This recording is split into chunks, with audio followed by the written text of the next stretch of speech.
Assalamualaikum warahmatullahi wabarakatuh. Kali ini Bu Inung akan mencoba memberikan penjelasan bagaimana cara menganalisa data pada analisis pengujian kesadaran air yang sudah kita lakukan.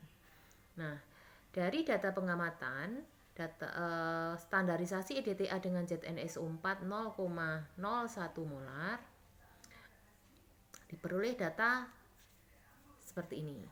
Titrasi ke-1, volume EDTA yang kita perlukan berapa? Kamu tulis di sini. Kemudian volume ZnSO4 sesuai dengan prosedur adalah 10 mili. Kemudian V EDTA kedua berapa? V ZnSO4 10 mili juga. Kemudian dari data ini kamu cari V rata-rata dari EDTA berapa. Jadi kamu cari V rata-rata, jadi V ini ditambah ini kemudian dibagi 2 akan diperoleh sekian mili. Misalkan ini A mili. Kemudian yang ZnSO4 juga kita cari volume rata-ratanya, kalau ini 10 maka volume rata-ratanya juga 10. Setelah itu kita gunakan rumus titrasi pada saat titik ekivalen adalah V kali N EDTA sama dengan V kali N dari ZnSO4.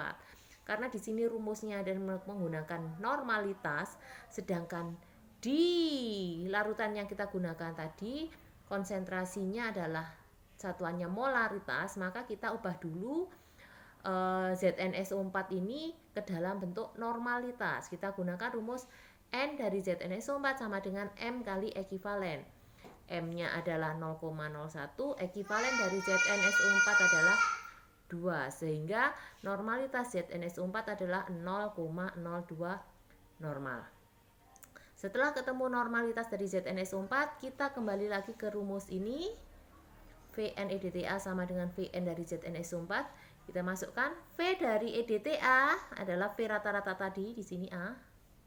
Kemudian N EDTA adalah yang akan dicari. Kemudian V dari ZnSO4 adalah 10 ini. Kemudian N dari ZnSO4 adalah 0,02 yang diperoleh dari sini. Nanti akan diperoleh N EDTA sama dengan 10 kali 0,02 dibagi V dari EDTA ini A. Nanti akan diperoleh berapa normal. Setelah itu menentukan massa jenis sampel.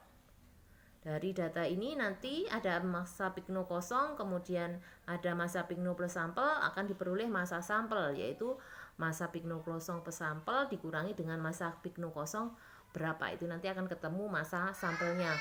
Kemudian volume sampel adalah volume yang tertera pada piknometer. Kemarin yang digunakan adalah piknometer ukuran 10 mili, berarti volume sampelnya adalah 10 mili. Baru berikutnya kita hitung massa jenisnya, yaitu Rho sama dengan M per V.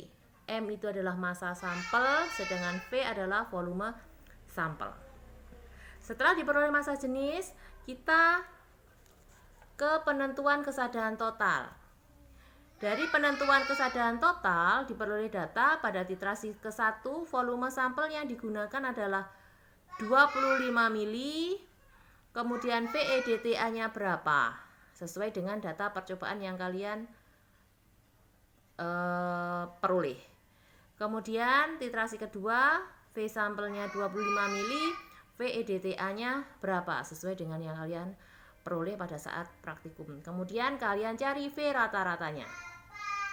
Setelah itu baru kalian masukkan ke rumus kesadaran, yaitu V kali N EDTA pada saat titrasi penentuan kesadaran ini dikalikan BE dari CaCO3 dikalikan FP per V sampel kali Rho atau massa jenis kalikan 1000 kemudian kali 100%.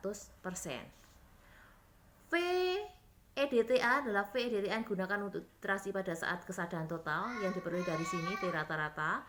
Kemudian N EDTA-nya adalah N yang diperoleh dari prosedur pertama ini. Di sini N EDTA-nya dimasukkan ke sini. Kemudian BE CaCO3 itu adalah MR dari CaCO3 per ekivalennya. Nah, ini MrCaCO3 per ekivalen. MrCaCO3 adalah 40 ditambah 12 plus 3 kali 16. Ekivalennya 2 sama dengan 100 per 2 sama dengan 50. Nah, kemudian FP-nya, karena sampel yang kita gunakan ini kemarin tidak ada pengenceran, jadi kita langsung ambil 25 sampel, langsung kita titrasi dengan EDTA. Maka harga FP di sini adalah 1. Berikutnya, V sampel di sini adalah 25 yang digunakan untuk titrasi ini. Kemudian, rho atau massa jenisnya diperoleh dari perhitungan yang kedua di sini. Dimasukkan di sini. Kemudian kalikan 1000, terus dikalikan 100%. Nanti akan diperoleh berapa persen kesadahan dari sampel air tersebut. Demikian sedikit penjelasan dari Bu Inung, semoga bermanfaat. Jika ada yang masih kurang paham atau kurang jelas, silahkan ditanyakan di grup Telegram. Terima kasih. Wassalamualaikum warahmatullahi wabarakatuh.